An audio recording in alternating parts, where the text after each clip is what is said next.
بعد نكسة يونيو سنة 1967 كانت مصر كلها عايشة حالة صدمة. الجيش بيعيد ترتيب صفوفه والناس لسه مش مستوعبة ايه اللي حصل. وفي وسط الجو المشحون ده كان في شغل تاني شغال في هدوء داخل مبنى المخابرات العامة المصرية.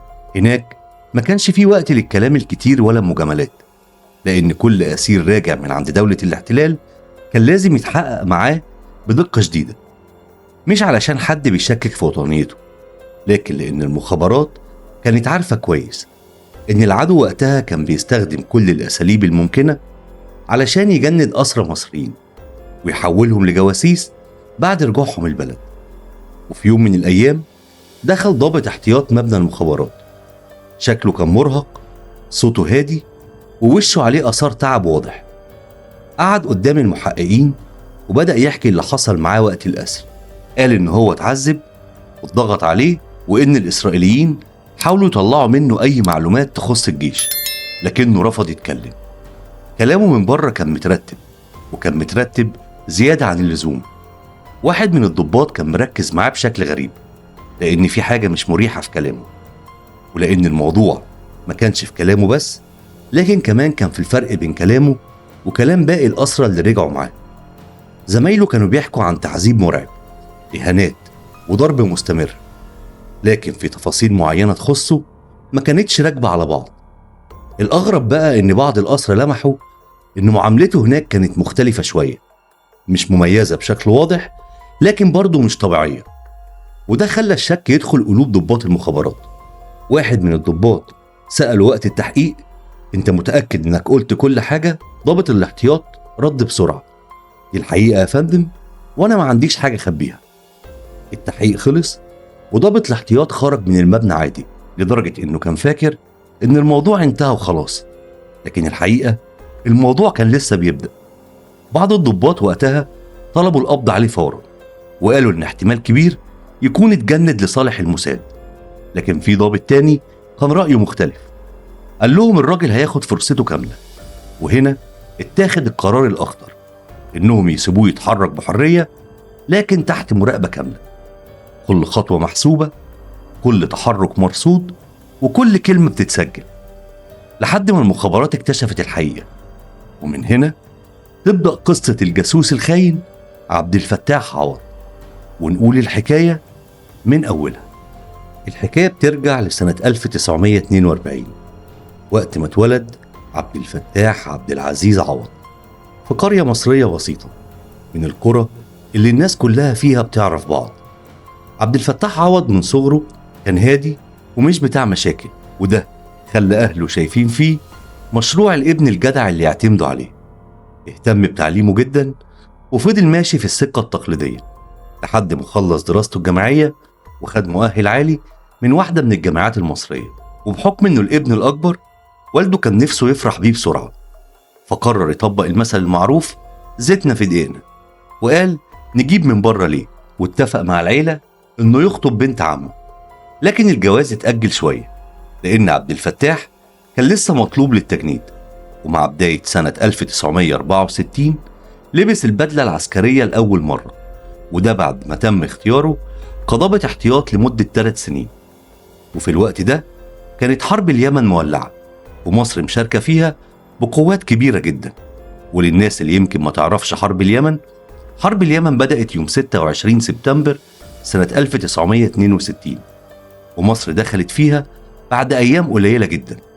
في البداية المشاركة كانت محدودة، لكن مع الوقت أعداد القوات المسلحة زادت بشكل ضخم لحد ما بقى جزء كبير من الجيش المصري موجود هناك. عبد الفتاح كان واحد من الضباط اللي اتبعتوا اليمن، وهناك قضى تقريبا أغلب فترة خدمته العسكرية، سنين كاملة وسط حرب مرهقة وظروف صعبة وضغط مستمر، لحد ما انتهت خدمته العسكرية أواخر سنة 1966، ورجع مصر أخيرا بعد سنين الغربة والحرب، وكان نفسه يبدأ حياته الطبيعية. وفعلا في فبراير سنة 1967 اتجوز بنت عمه. عبد الفتاح وقتها كان فاكر إن صفحة الجيش خلاص اتقفلت، وإن اللي جاي مجرد شغل وحياة هادية وأسرة صغيرة يعيش علشانها. بعد جوازه بحوالي 3 شهور بس عبد الفتاح عوض كان لسه بيحاول يدخل حياته الجديدة، عريس جديد وبيفكر يظبط حياته ويبدأ يستقر، خصوصا بعد سنين الجيش وبعد حرب اليمن. لكن الهدوء ده ما كملش كتير. في مايو سنة 1967 فجأة وصلوا جواب استدعاء من القوات المسلحة. الورقة كانت واضحة وصريحة: لازم ترجع وحدتك فورا. طبعا عبد الفتاح اتفاجئ، لأنه كان مخلص خدمته ولسه متجوز جديد، يعني الراجل بالعافية لحق يحفظ مكان المعالق فين في المطبخ. لكن وقتها محدش كان بيسأل ليه. البلد كلها كانت داخلة على أيام فيها توتر، والتحركات العسكرية كانت في كل مكان. لبس بدلته العسكرية مرة تانية وودع زوجته اللي كانت وقتها حامل في شهورها الأولى، وخرج وهو غالبا فاكر إنه كام يوم وهيرجع. لكن اللي حصل بعد كده غير حياة ناس كتير جدا، مش عبد الفتاح بس. في صباح يوم 5 يونيو سنة 1967 الحرب بدأت رسميا. الضربة كانت سريعة والأخبار وقتها كانت ملخبطة بشكل يخلي أي حد مش فاهم حاجة. ووسط الفوضى دي وحدات كاملة من الجيش المصري اتفاجئت إنها محاصرة أو مقطوع عنها الاتصال. عبد الفتاح كان واحد من الناس اللي وقعوا في الأسر خلال الأيام الأولى للحرب، وفي لحظة من ضابط راجع يخدم بلده لقى نفسه أسير داخل معسكرات جيش الاحتلال. الصدمة وقتها ما كانتش سهلة على أي جندي. ناس كانت فاكرة إنها داخلة معركة وترجع، وفجأة بقت محبوسة خلف الأسلاك في أرض العدو. عبد الفتاح بعد كده حكى إن أول صدمة بالنسبة له ما كانتش الأسر نفسه، لكن الطريقة اللي اتعامل بيها الأسرى من أول لحظة. إهانات، خوف، ضرب، ويجمعوا الضباط بعيد عن الجنود، وكأن اللي جاي بعد كده كان متخطط له. الأسرى اتنقلوا لمعسكرات مختلفة، وهناك بدأت مرحلة جديدة تماما، مرحلة هدفها مش بس الاحتجاز لكن كسر الإنسان من جوه، خصوصا الضباط لأنهم بالنسبة للمخابرات الإسرائيلية كانوا صيد سمين. أول خطوة عملوها بعد ما فصلوا الضباط عن الجنود، حطوا كل واحد لوحده، لا يشوف حد ولا يكلم حد. عبد الفتاح اتحط في أوضة ضيقة جدا وبالكاد يعرف يقعد فيها، لا نوم عدل ولا أكل ولا مية ولا حتى إحساس بالوقت. كانوا يدخلوا عليه كل شوية يسألوه نفس الأسئلة: وحدتك كانت فين؟ عدد القوات كام؟ مين القائد؟ والتحركات إيه؟ وهو أصلا أغلب خدمته كانت في اليمن، يعني معلوماته محدودة جدا. لكن المحقق الإسرائيلي كان مقتنع إن أي ضابط مصري لازم يكون عنده كنز معلومات مستخبي. وبعد 3 أيام تقريبا من غير نوم ولا أكل، دخلوا له أكل وعصير ومية. الراجل تقريبا كان هياكل الطبق نفسه من الجوع، لكن قبل ما يمد إيده سمع صوت دوشة بره. شاف واحد من الأسرى المصريين مربوط قدامه على عمود خشب، وبعدها الجنود فتحوا عليه النار بشكل مرعب. المشهد كان متعمد بالكامل، والهدف ما كانش قتل الأسير، إن عبد الفتاح وباقي الضباط يشوفوا المنظر ويخافوا ويعرفوا إنه الدور عليهم. بعدها أخدوا عبد الفتاح لغرفة تحقيق تانية، وهو بنفسه وصفها بعد كده إنها كانت شبه السلخانة البشرية: ريحة دم، آثار تعذيب، وصريخ جاي من كل حتة. ساعات طويلة من التحقيق والضغط، ولما فشلوا يطلعوا منه بأي حاجة رجعوه زنزانته تاني. بس المرة دي الزنزانة كانت حرفيا صندوق حديد، مكان ضيق جدا، لا تعرف تقف براحتك ولا تمدد وتنام عشان يفضل عقلك صاحي غصب عنك. ده غير الكشافات اللي شغالة 24 ساعة، وكانت شغالة بإضاءة قوية جدا، وكل شوية يشغلوا هوا سخن يخنقك وبعدها فجأة يقلب لهوا ساقع. لكن الأصعب ما كانش الضرب، الأصعب كانت الحرب النفسية. وتقريبا كل نص ساعة عبد الفتاح كان يسمع أصوات رصاص وصريخ جاي من بعيد، والرسالة كانت واضحة: اللي مش هيتكلم هيكمل في الجحيم ده. وبين الرعب والجوع كان باب الزنزانة يتفتح فجأة، يرموله نص رغيف ناشف وشوية مية بالكاد يبلوا ريقه. وفي يوم الجنود سحبوه من الزنزانة بتاعته وأمروه يخلع هدومه بالكامل، وبعدها دخلت مجندة إسرائيلية وبدأت تتحرك حواليه بشكل متعمد، بينما كان في تصوير بيتم من غير ما يشوف الكاميرات ولا يعرف إنه بيتصور. الهدف ما كانش الإغراء زي ما البعض يتخيل، الهدف الحقيقي كان الإذلال وقصر النفس. بعد كده كانوا بيجيبوا للأسير تسجيلات بصوته أو صور متفبركة توحي إنه هو متعاون أو بيهين بلده، ويقولوا له بشكل غير مباشر: خلاص انت وقعت وما بقاش قدامك غير انك تشتغل معانا. ومش بس كده، ده بحسب شهادات وتحقيقات بعد الحرب بعض الأسرى كانوا بيتعرضوا لأنواع أدوية ومهدئات تخلي التركيز ضعيف والكلام أسهل، لدرجة إن الأسير ساعات يبقى بيتكلم وهو مش مركز أصلا هو قال إيه. ده بالإضافة كمان إن هم كانوا بيشغلوا إذاعة شبه إذاعة صوت العرب، نفس الأغاني المصرية اللي الناس بتسمعها في البيوت، ويذيعوا فيها أغاني لأم كلثوم، عبد الوهاب، وحتى برامج كوميدية، وكأن الدنيا طبيعية جدا. تخيل المشهد: انت محبوس وجعان ومرعوب وسامع أغنية رومانسية طالعة من الراديو، وطبعا الهدف من كل ده إن هم يحسسوا الأسير إن هو في وادي وبلده في وادي تاني. ده غير كمان إن هم كانوا بيقصقصوا خطابات الرئيس الراحل جمال عبد الناصر ويركبوا الجمل على بعضها بطريقة تخلي الأسير يصدق إن مصر انتهت خلاص، وإن الحرب خلصت، وإن محدش بيدور عليهم. الفكرة كلها كانت قايمة على حاجة واحدة: اكسر الإنسان من جوه، بعد كده هيعمل أي حاجة. عبد الفتاح عاش على الوضع ده فترة طويلة، لا يعرف ليل من نهار ولا يعرف هو يطلع حي ولا ميت، وكل يوم يشوف أشكال جديدة من الضغط النفسي والتعذيب المقصود. لكن رغم كل اللي كان بيحصل، آلاف من الأسرى المصريين وقتها فضلوا متمسكين برفضهم التعاون مهما كان الثمن. وبعد شهرين كاملين على الحال ده، وفي يوم الحراس خرجوه من الزنزانة الحديدي اللي كان محبوس فيها ونقلوه لمكان أكبر شوية في عدد من الأسرى المصريين، وده كان أول احتكاك مباشر بينه وبين ناس تانية بعد فترة طويلة من العزلة. وهو نايم على الأرض وسط الأسرى، لقى واحد بيقرب منه بهدوء. الراجل شكله مرهق جدا، هدومه متبهدلة، وبيتكلم اللهجة المصرية، وقال له بصوت واطي: يا عم لو عندك أي معلومة قول لهم وريح دماغك، ناس كتيرة اتعاونت معاهم وخلصت من العذاب ده. الكلام في اللحظة دي كان خطير جدا، لأن أي أسير طبيعي ممكن يتعلق بأي أمل يخرجه من الجحيم اللي عايش فيه. لكن عبد الفتاح رغم حالته لاحظ حاجة غريبة. لما الراجل حط إيده على كتفه، حس إن إيد الراجل قوية زيادة عن اللزوم، مش إيد واحد بقاله شهور جعان ومضروب ونايم على الأرض. ده غير لون الجلد وطريقة الكلام المترتبة بشكل مبالغ فيه. هنا عبد الفتاح فهم إن الشخص ده غالبا مش أسير مصري، ده واحد إسرائيلي ومتدرب كويس جدا على اللهجة المصرية. ورغم كده كمل الكلام معاه عادي، وابتدى عبد الفتاح يقول له إنه هو فعلا ما عندوش أي معلومات مهمة، وإن خدمته كانت في اليمن، لكن محدش راضي يصدقه. وبعد المقابلة دي بساعات الجنود دخلوا وخدوا عبد الفتاح على غرفة التحقيق مرة تانية، لكن المرة دي الجو كان مختلف شوية. قبل ما الضابط يدخل، دخلت بنت لابسة لبس مدني عادي ومعاها حقنة، وبدأت تحقنه بيها في دراعه. وبعدها بصت حواليها بسرعة كأن حد ممكن يسمعها، وقربت منه وقالت بصوت واطي جدا: اسمعني، أنا فلسطينية وأسيرة زيك، سمعتهم بيقولوا إن هم ناويين يقتلوك الليلة دي لو أنت ما وافقتش تتعاون معاهم. الكلام نزل عليه زي الطوبة. البنت كملت بسرعة وهي رسمة دور الرعب: لو عندك أي حاجة قول لهم عليها.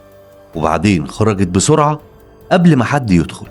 بعدها بدقايق الباب اتفتح ودخل الضابط الإسرائيلي ومعاه جندي شايل رشاش. الجندي بدأ يفك أمان السلاح، والضابط قال له: واضح إن مفيش فايدة منك، يبقى نخلص. وهنا عبد الفتاح انهار، وجات اللحظة اللي حس فيها إن الموت واقف قدامه. في اللحظة دي قال الجملة اللي غيرت حياته كلها: خلاص أنا مستعد أتعاون معاكم. أول لما عبد الفتاح عوض وافق يتعاون، كل حاجة حواليه اتغيرت فجأة.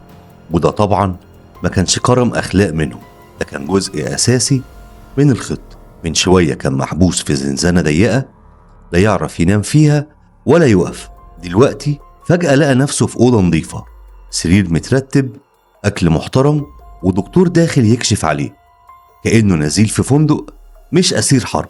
الإسرائيليين كانوا فاهمين كويس جدا إن الإنسان بعد فترة طويلة من الألم ممكن يتعلق بأي راحة حتى لو كانت بسيطة، وده اللي لعبوا عليه بالظبط. بعد شهور من الحرمان، عبد الفتاح استحمى ولبس هدوم نظيفة وبدأ ياكل كويس وينام بشكل طبيعي. الجسم بدأ يفوق، لكن المشكلة إن عقله وقتها كان بيدخل في مرحلة أخطر بكتير، لأنهم بعدها نقلوه لمعسكر اسمه هازيريم جنوب بير سبع. وهناك المعاملة كانت غريبة جدا، لا ضرب ولا شتيمة ولا تهديد، بالعكس احترام وابتسامات وكلام هادي. قعد هناك كام يوم وبعدها اتنقل بين أكتر من مكان لحد ما وصل منطقة بات يم جنوب تل أبيب. وهناك بدأ الفصل الحقيقي في عملية غسيل المخ. أول لما وصل استقبله واحد من ضباط الموساد اسمه أبو بكر، وأبو بكر ده طبعا اسم حركي. الضابط قعد معاه جلسة طويلة، والغريب إن أول كلام بدأ بيه كان اعتذار. قال له بمعنى واضح: إحنا أسفين على اللي حصل معاك، بس أنت اللي اضطريتنا لكده. بعد كل التعذيب ده يقنعه إن الغلط مش منهم، وبدأ بعدها يزرع جواه أفكار واحدة واحدة، زي إن مصر انتهت، وإن إسرائيل بقت القوة المسيطرة، وإن خلاص سينا راحت، وقريب جدا القاهرة نفسها هتبقى تحت سيطرتهم. وكان بيقول له: أنت ذكي وعرفت تختار الجانب الأقوى. الجملة دي كانوا بيكرروها كتير علشان يخلوه يحس إنه مش خاين، لكن واقعي وبيفكر بعقله. وبعدها فتحوا له أبواب تانية خالص: سهرات، شرب، نساء، وإغراءات مستمرة. وكل يوم يثبتوا له إن التعاون جاب له الراحة، على عكس المقاومة معناها الزنزانة والعذاب. عبد الفتاح نفسه اعترف بعد كده إنه مع الوقت بدأ يتغير تدريجيا. الحاجات اللي كان رافضها بقت عادية، والأفكار اللي كان شايفها مستحيلة بقت بالنسبة له مقبولة. الغريب بقى إن عبد الفتاح مع الوقت بدأ ينسى كل حاجة شافها بعينه. نسي إن الناس اللي قاعدة معاه وبتضحك هم نفسهم اللي احتلوا أرضه وقتلوا زمايله. نسي الجنود المصريين اللي اتضرب عليهم نار قدامه من غير رحمة. الأصعب من ده كله إن في أسرى تانيين اتعرضوا لتعذيب يمكن أقصى منه كمان، ومع ذلك ما وافقوش يتعاونوا ولا نطقوا بمعلومة واحدة. ناس فضلت إنها تموت وهي متمسكة ببلدها، رفضت تبيع نفسها مهما حصل. لكن عبد الفتاح للأسف بدأ ينسلخ تدريجيا من كل الذكريات دي، ومع الإغراءات والراحة اللي عاش فيها بعد التعذيب دخل في دوامة تانية خالص، لحد ما بقى شايف إن اللي بيعمله عادي. وبعد ما الموساد ضمن إن عبد الفتاح عوض بقى تحت سيطرتهم نفسيا، دخلوا في المرحلة الأهم، وهي مرحلة التشغيل الفعلي.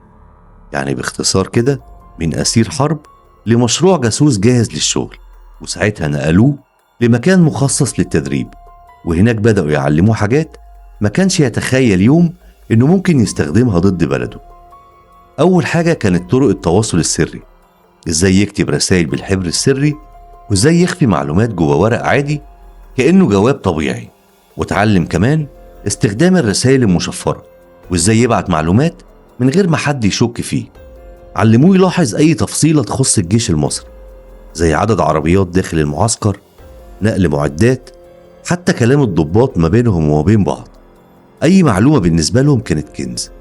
لكن الأخطر من المعلومات العسكرية نفسها كان موضوع الشائعات. الإسرائيليين كانوا مؤمنين إن الحرب مش بس سلاح ودبابات، الحرب كمان معنويات. علشان كده طلبوا منه يساعد في نشر كلام يحبط الناس ويهز ثقتهم في الجيش والقيادة. حتى النكت السخيفة كان ليها دور وقتها، لأن الهدف إن الناس تفقد ثقتها في أي حاجة حواليها. وفي نهاية التدريب سلموه وسائل اتصال وعناوين مراسلات خارج مصر، من ضمنها عنوان في بروكسل كان هيستخدمه في إرسال الرسائل. بعد ما خلص عبد الفتاح عوض تدريباته على الشفرات والحبر السري وطرق التواصل، الإسرائيليين اتأكدوا إن الراجل بقى جاهز للشغل، وساعتها رجعوه مصر ضمن دفعات الأسرى اللي كانت بتتسلم عن طريق الصليب الأحمر بعد حرب 67. وعبد الفتاح كان واحد من الناس اللي أهله فقدوا الأمل في رجوعه تقريبا، لدرجة إن مراته اللي كان سايبها حامل قبل الحرب ولدت وهو في الأسر. ومع اعتقاد العيلة إنه هو استشهد، سمت ابنها البطل علشان يبقى اسمه البطل عبد الفتاح. والمفارقة العجيبة إن الطفل كان اسمه البطل، ولكن في الحقيقة أبوه كان خاين. المهم، المخابرات العامة والمخابرات الحربية وقتها كانوا فاهمين كويس جدا إن الاحتلال حاول يجند أسرى كتير. علشان كده أي أسير كان يرجع كان لازم يقعد في جلسات تحقيق ومراجعة طويلة جدا مع المخابرات. عبد الفتاح اتقعد معاه زي باقي الأسرى، واتسأل بشكل مباشر: هل حد حاول يجندك؟ وهل طلبوا منك تنقل أي معلومات؟ وهل اتعرضت لضغط أو مساومة؟ والدولة وقتها كانت واضحة جدا في النقطة دي. أي شخص يعترف إنه اتجند أو اتضغط عليه حتى لو وافق تحت التعذيب كان ممكن ياخد عفو كامل طالما بلغ بنفسه. الفكرة بالنسبة للمخابرات ما كانتش العقاب قد ما كانت حماية البلد ومعرفة مين اتعرض لإيه. لكن عبد الفتاح اختار طريق تاني رغم كل الفرص اللي قدامه، ورغم إن الباب كان مفتوح إن هو يعترف وينهي الموضوع. قرر يخفي كل حاجة، ما قالش كلمة واحدة عن اللي حصل معاه ولا عن تدريبات الموساد ولا عن الاتفاق اللي بينهم. رجع لوحدته العسكرية كأن مفيش حاجة حصلت، ومن أول يوم تقريبا بدأ ينفذ المطلوب منه. أي معلومة يسمعها، أي حركة، أي كلام يخص الجيش أو الوحدات أو التحركات كان بيسجله بعناية. هو كان فاكر إن محدش شايفه وإنه أذكى من الكل، لكن اللي ما كانش يعرفه إن المخابرات المصرية كانت حاطة اللي راجعين من الأسر تحت المراقبة، مش لأنهم خونة، لكن لأن الحرب النفسية اللي حصلت هناك كانت معروفة بالنسبة لهم. يعني ببساطة كده الناس دي كانت متشافة من أول يوم. غير كمان إن بعد النكسة حصلت عمليات إعادة تنظيم واسعة داخل الجيش، وكان في تدقيق كبير جدا في أي تصرف غريب. لكن عبد الفتاح وبسبب الثقة اللي اتزرعت جواه من الموساد بدأ ياخد راحته زيادة عن اللزوم. وصل بيه الأمر إنه كتب أول رسالة بالحبر السري جوه مكتبه في مقر خدمته العسكرية نفسه، وكان واضح جدا إنه كان مقتنع إن محدش ممكن يشك فيه. لكن الحقيقة كانت غير كده تماما. المخابرات كانت سابقاه بخطوات، وأول ما بدأ يكتب الرسالة كان تحت المراقبة بالفعل، واتقبض عليه قبل حتى ما يلحق يبعت أي حاجة. وبمجرد القبض عليه بدأت التحقيقات، واللي بعدها عبد الفتاح اعترف فيها بكل حاجة تقريبا، من أول لحظة انهياره في الأسر لحد تدريبات الموساد وخطة نقل المعلومات من داخل الجيش المصري. وبعد انتهاء التحقيقات اتحول للمحكمة العسكرية. وقتها المحكمة العسكرية ما كانتش بتتعامل مع القصة بشكل سطحي أو انفعالي. اتفتح ملف عبد الفتاح عوض بكل تفاصيله، من لحظة الأسر لحد التعذيب لحد مرحلة غسيل المخ اللي تعرض لها في معسكرات العدو. لكن في نفس الوقت المحكمة وصلت لنقطة مهمة، وهي إن حتى لو الظروف كانت صعبة ده ما يلغيش الفعل نفسه. وفي النهاية صدر الحكم عليه في يوليو سنة 1968 بالأشغال الشاقة المؤبدة. وده وقتها ما كانش أقصى عقوبة ممكن ياخدها، لأن في وقتها كانت أقصى عقوبة ممكن ياخدها هو الإعدام. الحقيقة إن في بعض الناس ممكن تعذره في فعله وتتعاطف معاه، لكن خليني أقول لحضراتكم ممكن نلتمس له العذر وهو تحت التعذيب والضغط النفسي الشديد، ونفهم إنه انهار في لحظة ضعف. لكن السؤال المهم هنا، عمل إيه بعد ما رجع لبلده؟ وخليني أقول لحضراتكم كمان إن عدد الأسرى المصريين وقتها كان بالآلاف. ناس كتيرة جدا اتعرضت لنفس ظروف التعذيب ونفس محاولات الكسر النفسي. في اللي شاف زمايله بتتقتل قدامه بالرصاص، وفي اللي اتجبر إنه يحفر قبره بإيده، ومع ذلك ما وافقوش يمدوا إيديهم أو يبيعوا بلدهم. وفي النهاية الحلقة دي مش حكم على شخص بعينه قد ما هي محاولة نفهم الصورة كاملة، ويا رب نكون وضحنا الفكرة بشكل بسيط. وتحيا مصر دائما حرة قوية، وتحيا الأمة العربية موحدة بعزتها وكرامتها، ورحم الله كل من دافع عن أرضه ووطنه بشرف. والسلام عليكم، وتصبحوا على ألف خير. وستبقى مصر أرضا وشعبا وتاريخا لا ينكسر.